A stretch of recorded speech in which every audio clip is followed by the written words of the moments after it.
បាទនេះគឺជាសកម្មភាពការផ្លាស់ប្ដូរកញ្ចក់រថយន្ត Mercedes-Benz S560L ឆ្នាំ2018បាទសូមគោរពជម្រាបសួរពុកម៉ែបងប្អូនទាំងអស់គ្នាបាទបើសិនជាពុកម៉ែបងប្អូនចង់បានកញ្ចក់រថយន្តដែលមានគុណភាពល្អ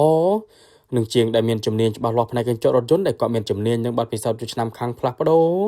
សូមកុំភ្លេចខាងកុសលសុខមានបាទខាងយើងខ្ញុំក៏មានលក់កញ្ចក់រថយន្តគ្រប់ម៉ាកគ្រប់ស៊េរីហើយក៏មានសេវាកម្មទៅផ្លាស់ប្ដូរកញ្ចក់រថយន្ត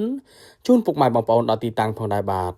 ហើយបើសិនជាពុកម៉ែបងប្អូនមានបញ្ហាដូចជាកញ្ចក់រថយន្តជ្រាបទឹកចង់កោះបិទបដូរស៊ុំ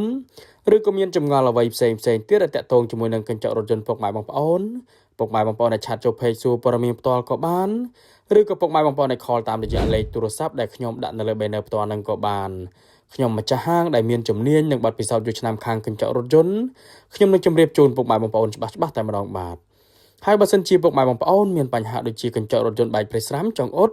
ខាងខ្ញុំក៏មានជាងជំនាញច្បាស់លាស់ខាងអ៊ុតកញ្ចក់រថយន្តនឹងផងដែរបាទឥឡូវនេះការផ្លាស់ប្ដូរកញ្ចក់ក្រោយ Mercedes-Benz S560L ឆ្នាំ2018នេះគឺបានរួចរាល់បាទអរគុណច្រើនសម្រាប់ពុកម៉ែបងប្អូនដែលទស្សនាវីដេអូនេះចុងក្រោយសូមអរគុណគោរពជម្រាបលា